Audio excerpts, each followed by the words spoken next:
So, good day. Hey, it's that time again. We're going to be feeding the pigs. This is Jim. Welcome to Sawlogs Plastic Hubs, and hope you enjoy your visit today. Just a typical confusedly mix of pig feed. With whatever we're throwing out slop-wise, we got it for the piggies.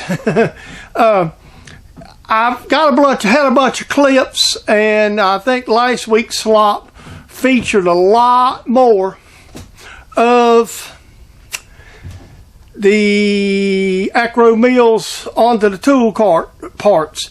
I didn't finish it, and the finishing results will be in this video along with some other stuff. Just a typical. So get the dog, the cat, the boys, the girls, the men, the women, the neighbor's cat, the neighbor's dog, you know, everybody gather them around the screen here, and let's sit back and watch these little pigs eat. I'll come back, speak to you at the end of this video, and hope you enjoy what I present today. Thank you. Have a great day and enjoy the show. A couple items I wanted to show this morning for to go in a slop, besides the update on the workbench. I was changing spark plugs in the race car, and with the header's arrangement on it like it is, it's very difficult to get to it the standard spark plug wrench. Sometimes you have to use some creative ways to get it apart. One of the creative ways to get it apart is take a wrench and get to it. So this has been modified. This is a import flip box wrench I happen to have in my toolbox. I mean, it's not the greatest quality thing in the world, but for what I need it for, it served the purpose. So what I've done is I sawed the end of it off and ground it. It's a quick, dirty little thing. The other thing I want to show you is, I might have showed bluing this, is this is the cutoff tool that I made a while back, kind of inspired, modified, tried to get a blade to work for basically looking at some of the things that Winky does. And it's not that I'm inspired. Winky just comes up, he just thinks things a little differently. One of the things about it is, I feel like any of these cutoff tools are too broad this way. So I machined this. There's a whole video of it. But I had one problem with this tool. It would not center up right the way I keep my compound turn.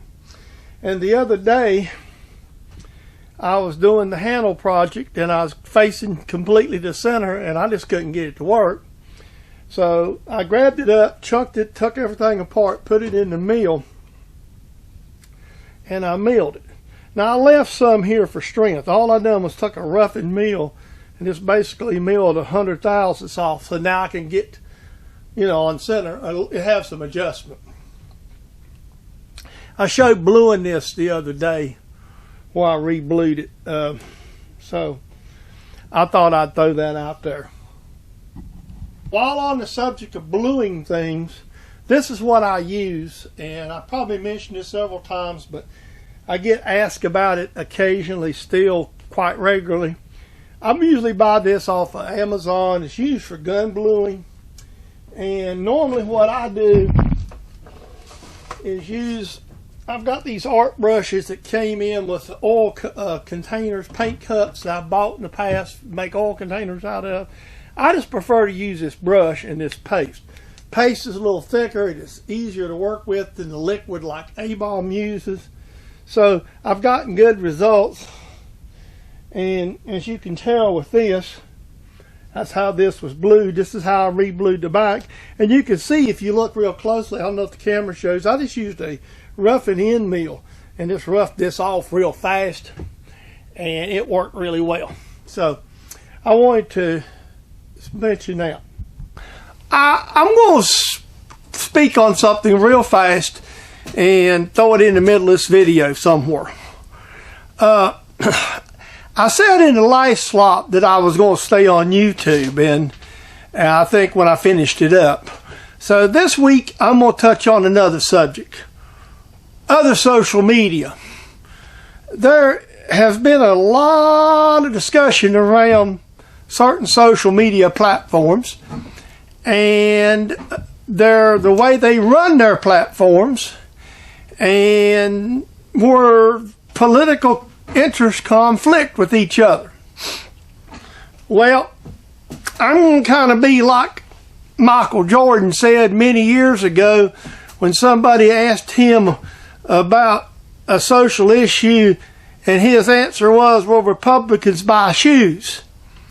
So I'm going to kind of go a different route, take a paraphrase of that. I try not to, I have a political opinion. And I think it's pretty obvious without me sprouting it off. So I don't want to have to get into that. But this is America, and we need to listen to the other political opinions and not shelter ourselves from them. I know there's a lot of complaints about potential censorship and all this. My problem is, like a lady on Crate Insider, Kate Dillon, says, I'm really heavily invested in these social media platforms, especially Facebook and Instagram. And by being invested in them, we promote our YouTube videos, we promote our racing team, we're promoting our racing sponsors, and quite honestly, Facebook's just a little better vehicle, in my opinion, for what we do. The people that help us on our race car, they give us some money and they want it for, obviously they want exposure for their company. Well, a viewer of mine on YouTube in Perth, Australia, they're not going to use a local Unique Heating and Air here in Dallas, North Carolina, or Gaston County, obviously. They're not going to bring their car overseas over to Howard Helton to get it fixed, such as that. And they're not going to get Timmy Gunn to do home construction work for them, or Henson Electric contractors out of Kannapolis. These companies, they're not worldwide. So YouTube's just not a good vehicle to be my only thing. Yes, I do like to share with you guys. And that's what it's about, sharing. It isn't about, in the case of my racing deal, it's not about promoting the brand. I want to promote that brand where it does the most good, because you always need funding, obviously. So, with all that being said, I'm going to get off of here running my yap. I just want to throw that in. So basically, if you follow me on Facebook or if you follow me on Instagram, we're staying there. I'm going to be right here on YouTube too. I already touched that. So, I just wanted to take a minute of your time, have a little chat with you. And I want to encourage you to look at this thing the same way. No matter how you look at the world, the lens you look at this world through, whether you're progressive, conservative, liberal, or whatever, every human being matters. Everything matters. So instead of putting yourself in your little box that you're comfortable with, listen to what the other people say. Try to walk a mile in their shoes. That way, we'll all learn to be more tolerant and be better. I mean, we're never going to fix the problems, but we sure can make a good attempt. So thank you for your time. I appreciate it. All right, here is my auction vine. As you know, I go to a lot of these auction bars. I go to auction bar about not every week, but a good bit at a time. And I've been needing a bigger generator just for the purpose of the race team. Also, sometimes here at home, it's nice to have a larger unit just to charge, in case we lose power, we can run our refrigerators and such. So this one come across the block, And as with a lot of things at the auction, it's probably been banged up in freight somewhere and refused by the people who sell it. It is brand new. I had a issue and didn't realize how, because you don't get the papers with these units. So that's why sometimes you don't actually know all the provenance. The one thing that's sort of interesting about this unit is right here at the top, where it says 87 octane and no E15 or E85.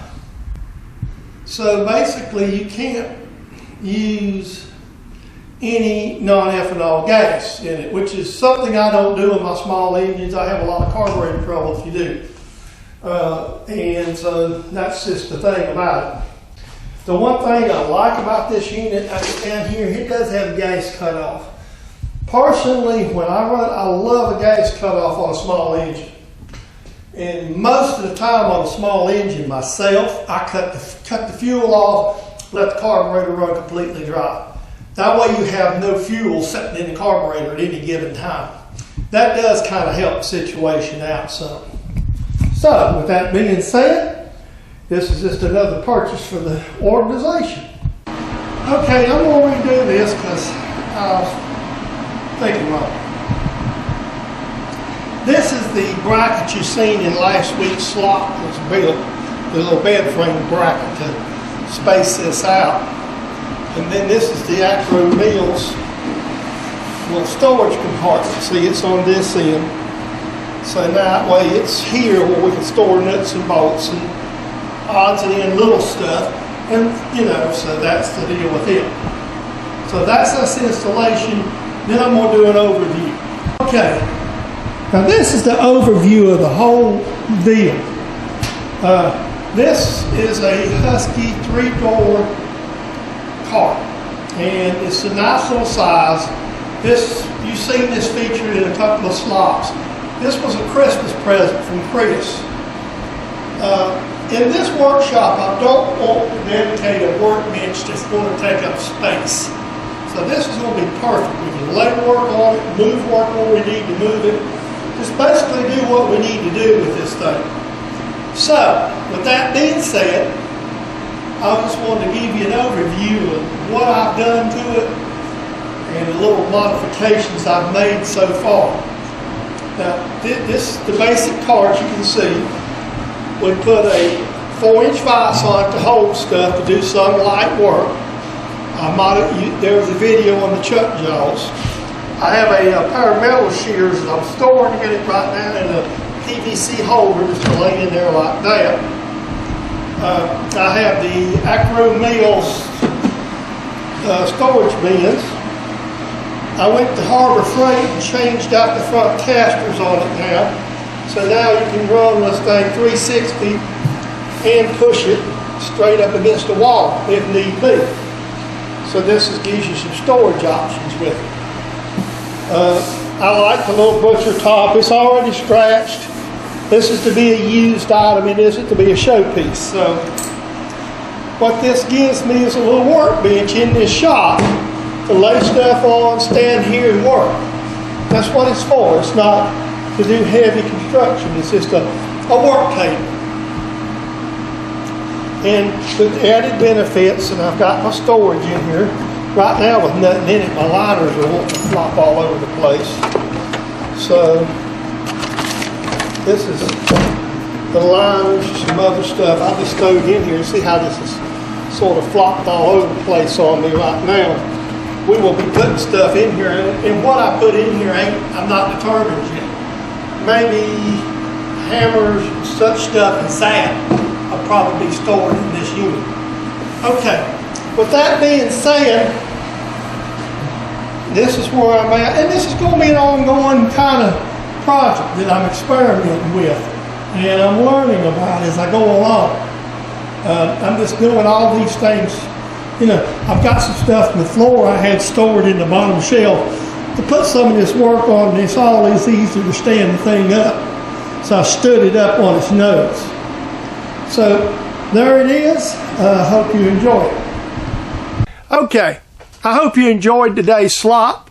I'm sorry for the little personal rant in the middle of it, but it's been on my mind a lot, and I just felt like I need to share this with my loyal subscribers. And you know, it's not saying that I'm got a particular lean or anything. It's just the way I personally feel. So with that being said, I'll apologize again if I offended you with that. I'm not trying to offend. I'm just giving you my personal opinion on some subjects that's out there. And that way you kind of know what I'm going to do. With that being said, I hope you enjoyed the rest of the slop. Hope you enjoyed the variety that we put in. We tried to throw this. To me, these are the most fun videos to do, because I'm not got a script. I'm not trying to think, well, I'm going to make this project. How am I going to make a video of it? I just shoot stuff up, throw it together in a mismatch, and throw it out there. So it's a lot of fun to do. So until next video, and the next time we sit down and visit together, I hope you enjoyed my copyrighted production of James Deadman Sawlogs Plastic Hubs. Come back and visit us often. If you're so inclined, subscribe and hit the bell. I would appreciate that. That's what makes these channels grow. So with all that being said, we will see you the next time we sit down and you sit down and have a little view with me. You guys all have a great, wonderful day, and we will meet you the next time we sit down and have one of these little videos. Thank you so very much.